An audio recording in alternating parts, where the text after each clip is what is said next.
Boa noite, seja bem-vindo ao programa Ponto de Vista. Eu sou o Rui Alves e apresento esse quadro de bate-papos do portal de notícias Boletim Goiás, feito em parceria com a produtora TC Multimídia. A obesidade já não é mais apenas um problema estético, também é um problema de saúde que causam várias consequências. A obesidade infantil também é uma realidade. Um dado do Instituto Oswaldo Cruz, da Fundação Oswaldo Cruz, melhor dizendo, informa que 15% das crianças sofrem com obesidade e 8% dos adolescentes.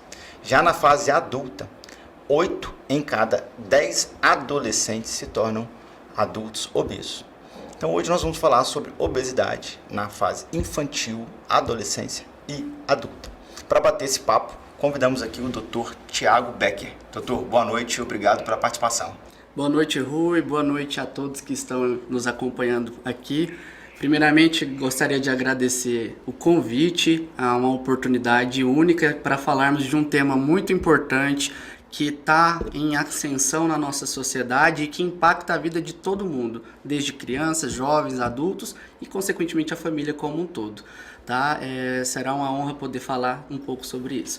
E você fez uma introdução muito importante, que é esse dado alarmante que vem tomando as mídias ultimamente, né? Recentemente teve até um novo estudo que foi publicado no Congresso de Obesidade que aponta que no Brasil existe uma estimativa para os próximos anos que cerca de 75% da população como um todo, né, ela pode sofrer com sobrepeso e com obesidade, né, com os diferentes graus de sobrepeso e de obesidade. E isso é um dado alarmante quando a gente pensa a longo prazo, né? Então a sua introdução ela condiz muito com a realidade que a gente está vivendo. Interessantíssimo, doutor, se eu trazer já esse dado, que a gente já até tem um norte, uma ideia do que pode acontecer e de que forma que a gente tem que tocar a nossa vida daqui adiante. E é sobre isso que nós vamos conversar aqui hoje. Mas antes disso, te apresentar um pouco, para quem ainda não conhece o seu trabalho, quem está nos assistindo. O senhor é médico cirurgião bariátrico, correto? Isso. O médico cirurgião bariátrico é aquele que se especializou no aparelho digestivo, correto? Isso. Eu sou cirurgião do aparelho digestivo e cirurgião bariátrico e o foco principal do meu trabalho é o tratamento da obesidade como um todo, né? Existem várias formas de tratamento da obesidade e nos casos de obesidade mórbida, obesidade mais severa, a cirurgia bariátrica é uma ferramenta muito importante para esses pacientes. Então o cirurgião bariátrico ele trabalha com essa ferramenta cirúrgica para poder devolver qualidade de vida e saúde para essas pessoas que ao longo dos anos foram perdendo esse bem mais precioso que a gente tem, que é a saúde, né? Então a cirurgia bariátrica hoje é o foco do meu tratamento, né, da minha ação como médico, mas também tenho outras cirurgias que trabalho, outras doenças, né? Mas a obesidade é o foco hoje em dia. Hoje, quase que a sua atuação é nesse sentido. 90% dos pacientes que procuram é por conta de obesidade hoje. O senhor trabalha em Goiânia? Em Goiânia. Atua só em Goiânia? Não, também trabalho no interior do estado, em Mineiros, que é a minha terra natal, né? Então, mensalmente eu vou lá, também tenho meus pacientes de lá, mas eu moro em Goiânia, então o meu público principal é aqui em Goiânia. Certo. É consultório próprio ou uma clínica, hospital? Eu tenho consultório próprio, mas também opero em outros hospitais em Goiânia. Interessante. Doutor, quanto aos nossos dados que a gente trouxe, vamos falando aí da obesidade infantil. 15% das crianças sofrerem de obesidade é um número grande. Acredito que nós tenhamos basicamente a mesma idade, 18 e 20, né? Mais ou menos. Peraí, você é mais velho. Então 20 e 18. Mas assim, quando a gente era criança na escola, a gente até encontrava, tinha alguns colegas, um ou outro, que até sofriam uma certa zoação na época, que hoje é o bullying, né? Pelo sobrepeso, e não era um número quantitativo de crianças que tinham. E hoje, ao olhar, a gente consegue observar que tem um número mesmo, a olho nu, expressivo de crianças que já têm um sobrepeso. O que o senhor avalia que pode ter causado essa mudança de físico, de comportamento das pessoas de alguns anos para trás, para hoje, que causa esse crescimento de número de obesidade entre as crianças? Um dado muito importante, eu acredito que hoje as crianças nossas, não todas, claro, a gente nunca pode generalizar, mas o número maior de crianças que sofrem com obesidade infantil, ele vem aumentando como um reflexo da sociedade que a gente vive, né? Hoje acaba que as crianças são reflexo às vezes dos pais delas, né? Então às vezes os pais não têm hábitos saudáveis. Nós vivemos numa sociedade que tudo é tão corrido que a gente não tem tempo para se alimentar direito, às vezes não tem tempo para atividade física, né? São muitas telas às vezes, né? Hoje é difícil você ver criança às vezes brincando sem ser com celular, com alguma coisa. Então o primeiro ponto que a gente precisa chamar a atenção é o comportamento dessa criança e da família onde ela está inserida na sociedade. Eu acho que esse é o principal ponto. É claro que existe fatores genéticos, fatores, né, familiares que estão aí por trás. Mas eu acredito que as crianças hoje, elas são reflexo de hábitos de vida que às vezes são herdados dos pais, certo? E que acaba, querendo ou não, influencia no seu desenvolvimento. E a obesidade infantil, ela é um dado alarmante. Essas crianças geralmente não conseguem, às vezes, recuperar essa saúde quando criança. E uma criança obesa, provavelmente, tem uma chance muito grande de virar um adulto obeso, né? Então, a gente precisa corrigir isso. Isso é um dado importante, porque quando o paciente chega comigo, a primeira coisa que eu tento sempre é entender a história de obesidade dele. Porque todos eles carregam uma dor, todos eles, né, têm suas expectativas, seus traumas, seus tabus. E a grande maioria, a gente percebe que a obesidade ela começa na infância. Né? É claro que às vezes são mulheres que tiveram gestação ou tiveram algum gatilho aí durante a vida que desencadeou a obesidade. Mas a grande maioria dos pacientes, eles têm essa história de obesidade desde a infância. Ontem mesmo eu atendi uma paciente que ela me falou: doutor, eu não lembro qual foi a última vez que eu me vi magra, né? Às vezes por foto, por alguma outra coisa. Então existe muito essa relação de criança obesa que provavelmente, não sei que tem alguma coisa aí no meio dessa história, ela tem uma chance muito grande de virar um adulto obeso. Certo. Então, boa parte dos pacientes que o senhor atende, que são adultos obesos, já trouxeram isso da infância. Tem uma bagagem. Eu trouxe informações sobre a forma como as crianças hoje elas brincam, elas se desenvolvem por meio de telas e tudo. E a gente vê que até os brinquedos de atividade esportiva das crianças hoje, eles são eletrônicos. Sim. Tem um modelo de skate que a criança pisa e ele vai sozinho. Então, ela não tem nenhum tipo de movimentação do corpo, muito sutil, muito suave, que não gasta energia nem nada, né? Isso, é uma tendência ao sedentarismo, né? A tecnologia é bom por um lado, mas eu sinto falta de ver isso no dia a dia, né? Ainda mais às vezes em capitais, né? No nosso meio, existe muitas crianças que hoje ficam restritas a telas, né? E pouca atividade física. E isso é um dado que preocupa. Isso pode ser um dos fatores que atingem a obesidade. Não podemos colocar como fator exclusivo, né? Mas que contribui, não há como negar. Né? Isso, então, entrando até nesse ponto. A gente pode falar também de alimentação, né? Alimentos ultraprocessados. O senhor já iniciou até falando isso, é a forma como a família entrega, cria a criança, né? Como ela entrega alimento, como ela educa, comportamentos, mas também um fator pode ser o biológico. Acontece da pessoa já nascer com a predisposição à obesidade, ou é só caso de desenvolvimento durante a vida? Não. Existe sim história familiar de obesidade. Esse fator, ele existe e é importante a gente sempre salientar isso. Então, por exemplo, se você às vezes tem pais que são obesos, né? Existe irmãos, parentes de primeiro grau que são obesos, existe uma predisposição genética sim para que essa pessoa possa desenvolver obesidade ao longo da vida. É claro que o resultado final ele é uma mistura, né, uma complementação de fator genético, mas de fatores de hábitos de vida. Né? Então, ao longo da vida, somado essa história familiar importante, não há como negar que pode sim interferir no resultado final. Certo. E a obesidade ela pode ser considerada uma doença? Existe um código de doença para a obesidade? Rui, ela precisa ser encarada como uma doença. Certo.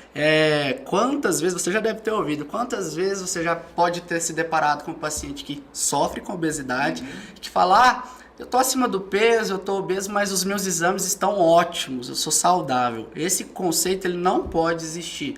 A obesidade ela precisa ser encarada como uma doença.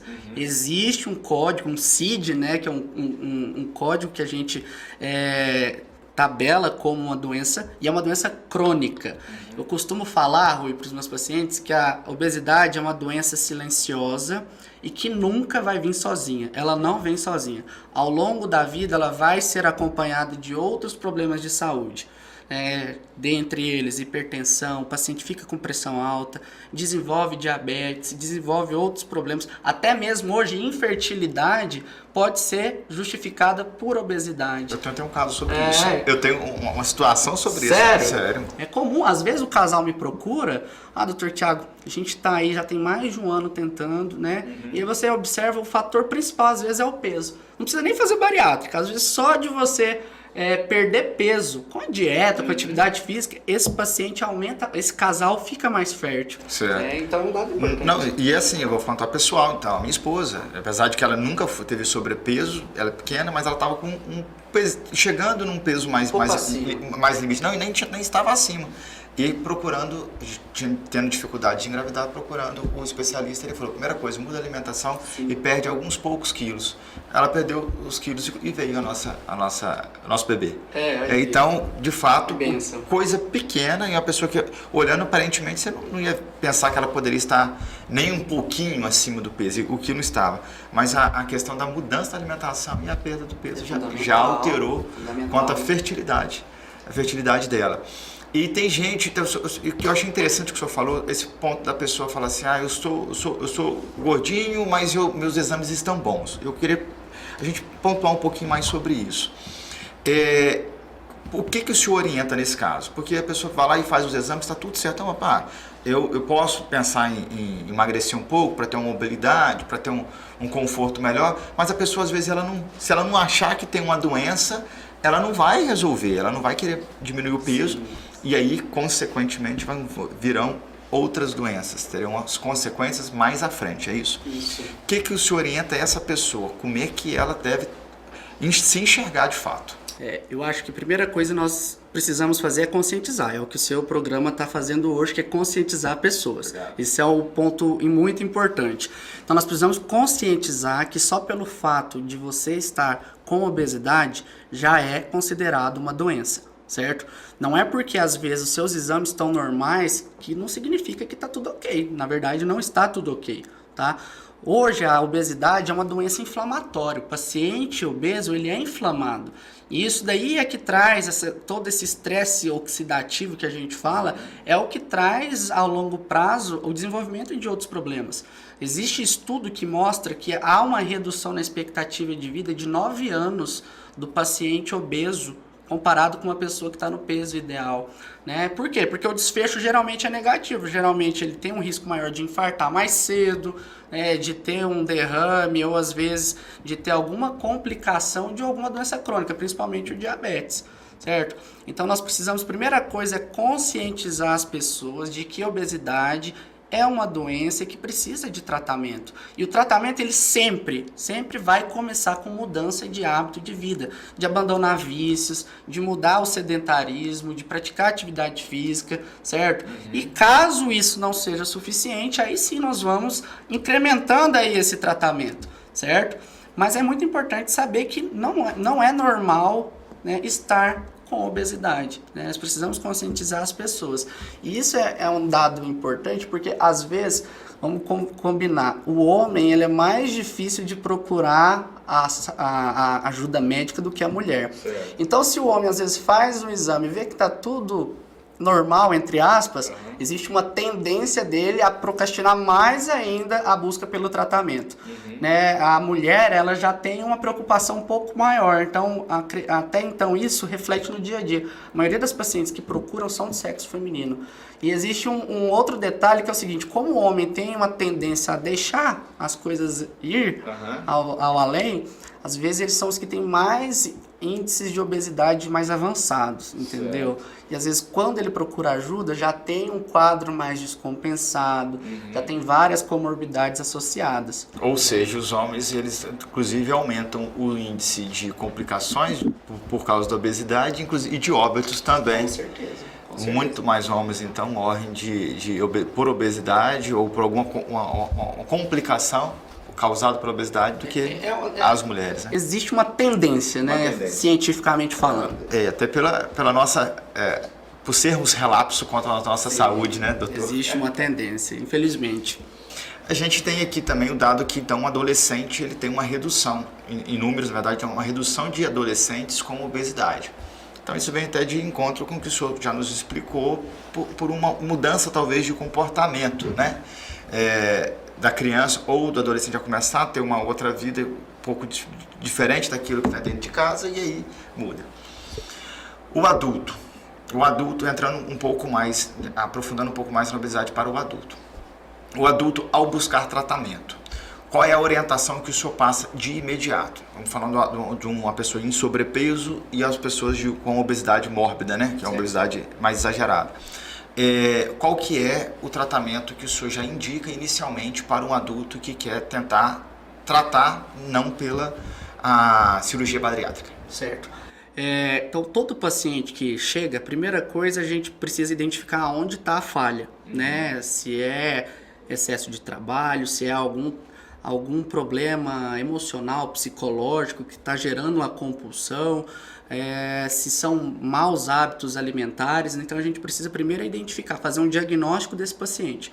Mas sempre a primeira orientação, então, é tentar buscar controlar esses gatilhos. Então fazer uma dieta balanceada, principalmente se tiver acompanhamento nutricional, porque existe uma tendência nossa a achar que a gente sabe fazer dieta, né? Mas não, precisa todo um acompanhamento profissional por trás. Segunda coisa, nós precisamos também ter uma estabilização desses gatilhos emocionais. Transtorno da ansiedade generalizada hoje é muito frequente, as pessoas são mais ansiosas. E a ansiedade gera compulsão alimentar.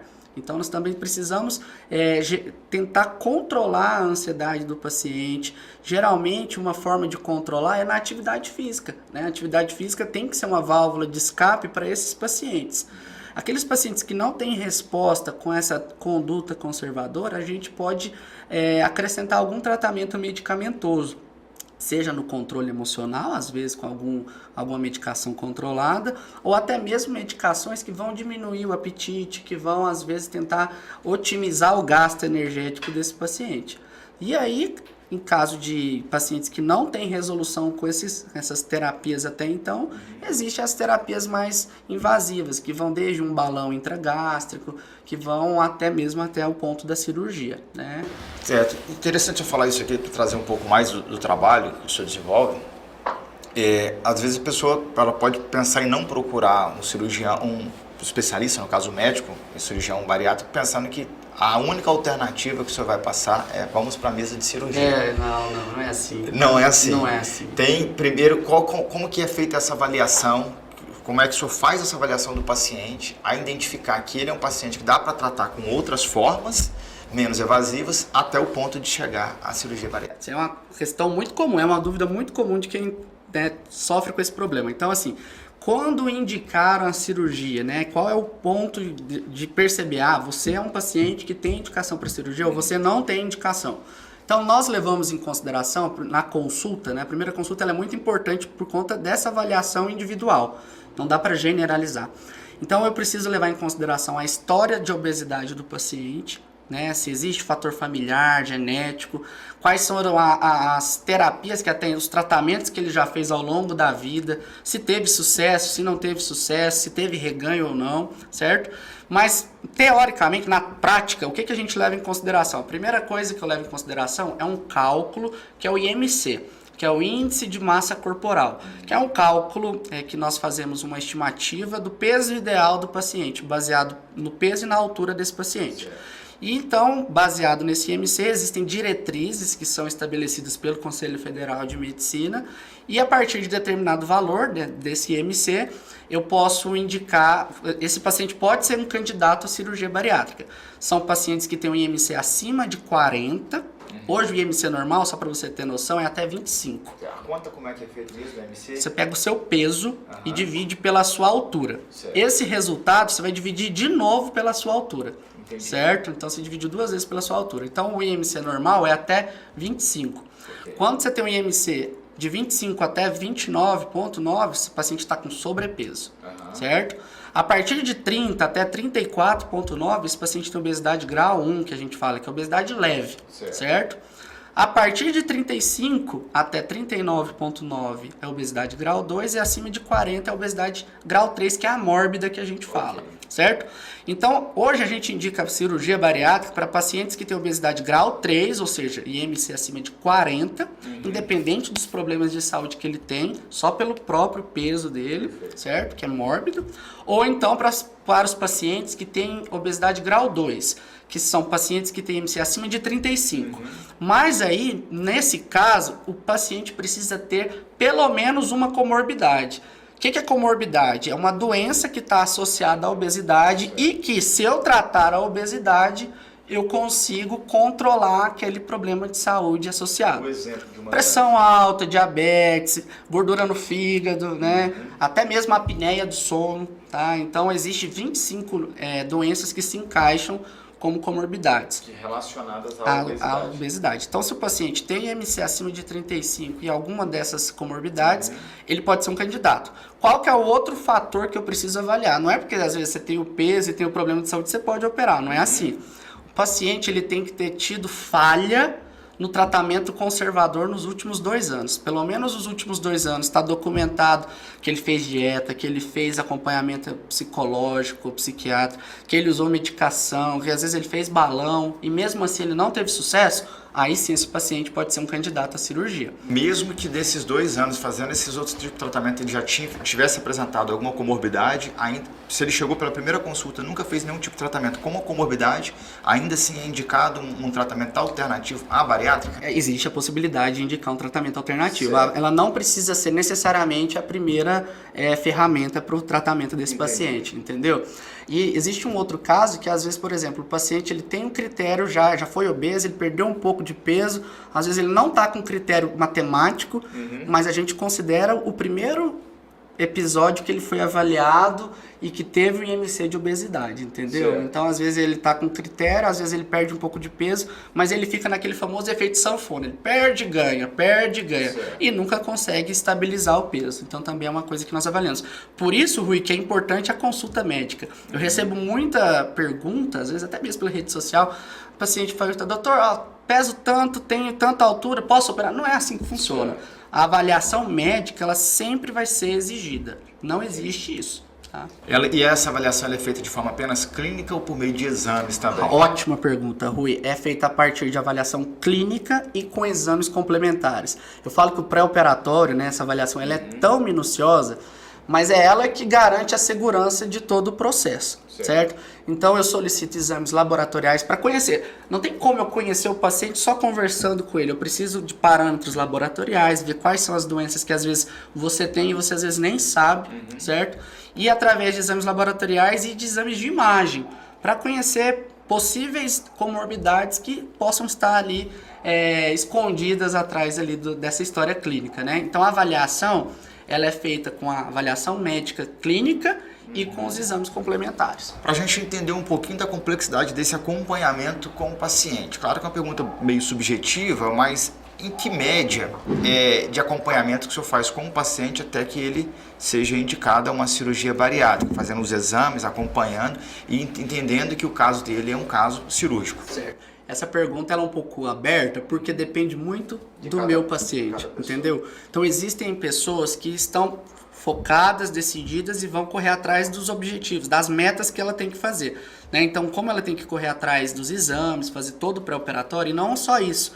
Além dos exames complementares que eu falei, todo paciente, Rui, ele precisa passar com uma equipe multiprofissional. Essa equipe é composta por mim, que sou cirurgião, mas também com outros profissionais. Quais são? Endocrinologista, pneumologista, cardiologista, além de nutricionista, psicólogo e fisioterapeuta. Então, esse paciente ele vai ser moldado, ele vai ser bem preparado para poder fazer o procedimento quando estiver tudo alinhado, certo? Se por acaso nesse meio tempo a gente identifica algum problema que precisa ser tratado, essa pendência precisa ser sanada para só depois chegar ao procedimento cirúrgico. Então é esse pré-operatório que é arrastado que vai garantir a segurança do procedimento. Antigamente, muita gente tinha medo, né, de fazer bariátrica. Pensava, nossa, bariátrica é uma cirurgia grave, essas coisas. Esse tabu vem sendo quebrado gradativamente aos pouquinhos. Por quê? Além da tecnologia que sempre vem melhorando, né, hoje cirurgia por vídeo, cirurgia robótica, né, também nós temos esse pré-operatório bem detalhado. Então o paciente ele pode demorar às vezes 45, 60 dias para se ficar pronto, mas às vezes ele pode preparar em 6 meses, entendeu? Certo. Então é muito amplo esse intervalo. E o que o senhor falou também, porque inclusive depende do paciente, mas não só na condição física dele, mas inclusive da vontade dele de se desenvolver e fazer o que deve ser feito para chegar até o momento da cirurgia. Antes de concluir, deixa eu dar um recadinho para os nossos espectadores que nos assistem. Você, advogado que tem um probleminha de comunicação com o seu cliente, que fica ligando: doutor, como está o andamento do meu processo? Existe um aplicativo que resolve esse problema, sana essa probleminha, essa enjoação que tem lá no seu escritório. Eu passo isso, eu sei o que é. É o app do advogado. Acesse o link aqui embaixo, appdoadvogado.online, e conheça essa plataforma que comunica diretamente com o seu cliente. Doutor, falando um pouco de criança, é uma curiosidade até que eu tenho, quanto à cirurgia bariátrica. É indicado para criança ou adolescente a cirurgia bariátrica? Para crianças não. Então existe, quando você pega lá as normativas, as diretrizes, tanto do Conselho Federal de Medicina quanto da Sociedade Brasileira de Cirurgia Bariátrica e Metabólica, existe um intervalo de idade ali. Para quem é autorizado a fazer cirurgia bariátrica hoje? Para pessoas entre 18 anos até 65 anos. Certo. Adolescentes pode sim fazer cirurgia bariátrica, mas precisa de uma avaliação mais detalhada, que vai precisar, por exemplo, vamos supor que um adolescente de 15 anos, ele pode ser sim um candidato à cirurgia, mas precisa acrescentar nesse time avaliação de pediatras e endocrinologistas que atestam que esse paciente ele tem um problema, às vezes metabólico, hormonal, e que isso está trazendo prejuízo para ele. Então, é uma indicação um pouco mais burocrática, até mesmo que a gente está falando às vezes de uma criança ou de um adolescente, mas existe sim essa possibilidade de pessoas com menos de 18 anos fazerem a cirurgia, certo? 16, 17 anos, mas precisamos então acrescentar essa indicação baseado também com avaliação pediátrica e endocrinológica. Perfeito, perfeito. Então, ainda assim a indicação é para as formas alternativas. Sim, balão pode ser utilizado também. O balão é um dispositivo que a gente coloca tanto por endoscopia, hoje só para você ver a tecnologia, tem balão deglutível, que é uma cápsula, certo? Que você consegue, é claro que é um pouco mais desconfortável, mas que também você pode deglutir, e quando a gente checa que está dentro do estômago, a gente insufla essa cápsula e ela vira um balãozinho, entendeu? Então o balão é um dispositivo, é uma alternativa, certo? Mas o balão ele não é indicado para qualquer grau de obesidade. Certo. O balão ele é indicado para pacientes que têm sobrepeso, o IMC que eu falei a partir de 27,9, até os pacientes que têm obesidade grau 1, ou seja, até 34. O balão não tem indicação formal para os pacientes que já têm obesidade grau 2 e grau 3. A não ser que às vezes você tem um paciente que tem uma obesidade tão avantajada e que ele vai operar, mas ele precisa perder um pouco de peso para que a sua cirurgia seja mais segura a longo prazo, entendeu? Aí o balão pode ser um coadjuvante ali. Mas existe sim pacientes que não vão para a cirurgia e que têm bons resultados com o balão. Então todo tratamento que ele tenha como objetivo tratar a obesidade, ele precisa ser bem-vindo, né? Então não é porque eu sou cirurgião que eu vou, né, forçar uma cirurgia para o paciente. Se ele não tem indicação, ele não vai fazer. A gente precisa ter essa ciência de que existem outras terapias, outras formas de tratamento não cirúrgicas para a obesidade. É que cada caso precisa ser avaliado, individualizado. O senhor trouxe informação, inclusive é uma curiosidade minha, e é para saber se é mito ou verdade. Como você já falou, que tem situações que o paciente ele precisa perder um pouco de peso para que ele possa chegar à cirurgia bariátrica, ele possa fazer sem risco, né? Ou com risco reduzido, né? Isso, sem risco. Risco não existe, né? Com risco reduzido. Mas e a conversa que a gente escuta de que às vezes o paciente ele precisa ganhar peso para ir para a cirurgia bariátrica? Isso não existe. Isso aí é uma iatrogenia você fazer isso, né? Certo. Eu já estou tratando um paciente com um problema sério que é a obesidade. É antiético, né, você fazer o paciente ganhar peso. Então isso aí é abominável, na verdade. Pensando no paciente que é obeso grau 1, não, tem que chegar a grau 2 para ir para a aí a gente está invertendo a ordem da medicina, né? Então a nossa intervenção ela tem que ser por bem. A partir do momento que você faz uma intervenção estimulando o paciente a piorar uma doença, aí já não existe, né? Então isso aí é um mito, né? Não existe isso. E se por acaso alguém pensa dessa forma, tem que ser revisto dessa forma, não pode. Porque você coloca ele tendo uma situação de risco ainda com certeza. maior do que ele está vivendo. E é uma coisa muito importante, Rui, porque às vezes a pessoa pensa, a cirurgia... Primeira coisa, cirurgia bariátrica não é uma cirurgia estética. O paciente obeso, ele tem uma doença, ele não é um paciente saudável, né? Então ele está indo para uma cirurgia porque ele está doente. Né? Então não tem como eu piorar essa doença. Então nós precisamos entender isso daí.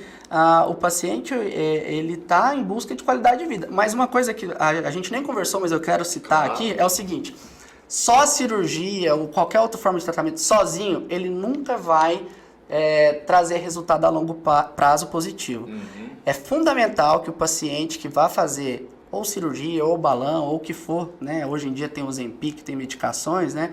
Independente da forma de tratamento, se não houver mudança no padrão de vida, nos hábitos de vida, você vai perder peso, mas a chance de reganhar ela existe. Certo. Então, assim, todas as formas de tratamento existem chance de reganho de peso. É claro que a cirurgia, por ser uma alteração definitiva, é a que tem menor chance de reganho de peso. Certo. Mas não está isenta do reganho de peso. Então, é educação. É educação. Então eu falo para o paciente, perder peso, perde. Mas o mais difícil é manter a perda de peso. Certo. Porque se você por acaso, e isso acontece com frequência, se você não se cuida, ao longo dos anos reganha peso, certo. Entendeu? E aí vai querer de novo alguma forma de tratamento e esse paciente só vai adquirindo problemas, a cirurgia vai ficando mais complexa. Então as pessoas precisam entender que qualquer forma de tratamento da obesidade sozinha, ela não garante a longo prazo resultados. Certo. É preciso que o paciente seja protagonista da história dele. Né? Ele precisa ser protagonista e ter uma equipe que vão ser os personagens coadjuvantes dessa história. E o grande erro hoje é que a pessoa às vezes opera e acha que não precisa manter o acompanhamento. E isso é a válvula para o reganho de peso. Você entendeu? Então eu falo assim, voltando na história do protagonista, que o personagem protagonista é o paciente. A equipe são os coadjuvantes. E para essa história, para essa novela ter um enredo bom, né, e que chame a atenção a longo prazo, precisa ter um bom entrosamento. Certo? Hoje, se eu pegar os pacientes que têm reganho de peso, são aqueles que abandonaram a equipe ao longo dos anos. Né? E aí, querendo ou não, sozinho é difícil. E a equipe é aquela cadeia de profissionais. Aqueles que eu falei para você. Cada um na sua etapa. Todos, né? Então, é um paciente que não vai ver o Dr. Thiago só uma vez. Certo. Depois de operado, ele precisa voltar no psicólogo, ele precisa continuar com o nutricionista, porque é o que eu falei, é uma doença crônica. A doença crônica, ela não tem tratamento, ela tem controle. Certo. Então, se ele não cuidar, ele vai ter a reativação dessa obesidade ao longo dos anos. Certo. E que ela se torna crônica por causa do longo dos anos. A gente vamos falando da cadeia aí de uma criança que se tornou obesa, que é uma criança obesa, passou um adolescente, chegou um adulto obeso. Isso se tornou crônica ou desde o momento que a criança ela é uma criança obesa, ali já está instalada uma doença crônica? Não dá para afirmar. Você entendeu? Pode ser que essa criança que às vezes seja obesa durante a infância, pode ser que ela consiga controlar isso e ter uma vida normal, né? Saudável ao longo dos anos. O que eu acho que é importante salientar é que é uma criança que há um fator de risco mais importante. Então tem que ficar mais de cima ali.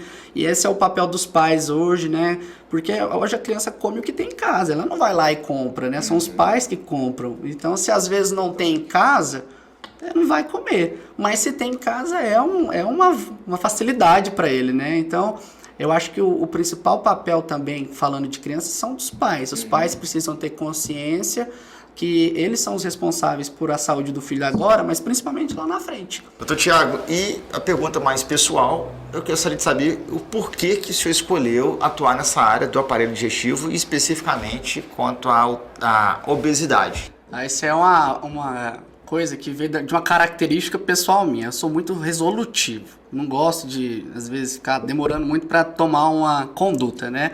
Então, baseado nisso, eu sempre gostei de cirurgia, essas coisas. Mas o que me levou para a cirurgia bariátrica, para o tratamento de obesidade, é o poder de intervenção na vida do paciente. É muito satisfatório quando eu vejo... Porque o que acontece? É uma coisa muito dinâmica, né? Você opera o paciente, você vê ele perdendo peso. E mais do que isso, mais do que a perda de peso, é o ganho social que ele tem. Então ele melhora a qualidade de vida, ele melhora a autoestima, né? Ele melhora a mobilidade, né? Aquela limitação que antes tinha não tem mais. E melhora o casamento às vezes, porque acaba que isso influencia. Então, quando a gente vê o reflexo da intervenção no dia a dia do paciente, isso, a cirurgia bariátrica, ela dá essa possibilidade, isso sempre me atraiu muito, desde a época de residência, né? E foi uma coisa que foi tão natural, e o que eu mais gosto também é de ser o mais humano possível, né? Então eu falo que a história do paciente, ela acaba sendo a minha história. Certo. Eu entro de cabeça na história do paciente. Não é tão incomum eu fazer amizade com o paciente, né? Tem pacientes que são amigos mesmo. Mas é isso sempre me fascinou, de ver a transformação no dia a dia, né, aos pouquinhos, de estar ali caminhando, como é um acompanhamento a longo prazo, então você sempre mantém um vínculo com o paciente, né, então foi isso aí que sempre me atraiu. De ver por meio do seu estudo, da sua profissão, do seu trabalho, a pessoa mudar de vida. Mudar de vida, né. Passar a viver de novo. Isso é uma recompensa muito boa, porque às vezes as pessoas pensam, médico nem pensa nisso, pensa sim, sabe? Então isso é um lado humano que a gente traz junto, é a essência, né? E é uma das coisas que me levou para cuidar dessa pessoa. E tem um outro ponto, que a pessoa que sofre com obesidade é uma pessoa carente de atenção. Né? É um paciente que às vezes está deprimido, que já não vê mais saída, né? Já está tudo interferindo no dia a dia dele, às vezes não consegue, né, ter higiene íntima adequada. Então são coisas básicas no dia a dia e que a gente sabe que faz a diferença. Então foi por isso que eu me apaixonei pela cirurgia bariátrica e, se Deus quiser, muitos anos aí pra frente para poder ajudar essas pessoas. Não, com certeza, muito novo, então vai ajudar a gente demais aí. Doutor, o nosso programa está chegando ao fim. Infelizmente, nosso bate-papo ele voa, é muito rápido. Muito rápido, né? Só esse foi o ponto de vista do Dr. Tiago Becker. Mas antes de a gente encerrar, eu gostaria que você deixasse as suas redes sociais, os seus meios de contato, para que quem está nos assistindo pudesse entrar em contato, entender um pouco mais, fazer uma consulta. Ótimo. E trazer uma qualidade de vida. Você pode falar olhando para essa câmera. Primeiramente, Rui, gostaria de agradecer a oportunidade, ressaltar o seu trabalho de intervenção social, é muito importante. Quem dera todos tivessem esse objetivo, né? Então, levar a informação, acho que o objetivo principal é esse. Então, muito parabéns pelo seu trabalho, agradeço a oportunidade. E quero me colocar à disposição, então, de você que sofre com obesidade, que às vezes já não tem mais expectativa de transformação. E eu quero dizer que tem saída sim, tem solução sim. Meu nome é Tiago Becker, eu sou cirurgião bariátrico. Eu vou deixar o meu Instagram, que é @DrTiago, Thiago com H, Becker. O Becker é B-E-C-K-E-R. É um canal que tem o objetivo de levar informação também, de mostrar como é a rotina, os lados fáceis, os lados difíceis que também vêm junto, porque é uma transformação. Então coloco à disposição, atendo aqui em Goiânia. Se você precisar passar por uma avaliação, você pode falar com a Débora, que é minha secretária. No próprio Instagram tem o link do WhatsApp. Certo. E coloco também à disposição para outras oportunidades, para a gente conversar de outros assuntos também, não só de obesidade, porque a gente também tem vários outros problemas no dia a dia que precisam sim serem debatidos com essa excelência aí. Além de escrito o seu Instagram aqui, nós também deixamos o link na legenda aqui abaixo do vídeo, de que é só clicar e já está direcionado ao Instagram. Doutor, novamente, muito obrigado. Agradeço em nome do Boletim Goiás, do Ponto de Vista e da TC Multimídia. Obrigado pela disponibilidade de nos esclarecer um pouco e trazer um pouco de informação aqui. Ótimo, irmão. Tá aqui. Obrigado a todos.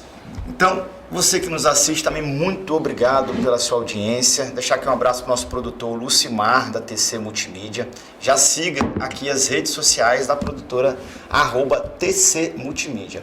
As redes sociais do Boletim Goiás, @Boletim Goiás em todas as redes sociais. E para se manter bem informado de tudo que acontece em Goiás, no Brasil e no mundo, boletimgoiás.com.br. Ninguém nasce feito. Ninguém nasce isso ou aquilo. Pelo contrário, nos tornamos isso ou aquilo. Somos programados, mas para aprender. Paulo Freire. Uma boa noite e até mais.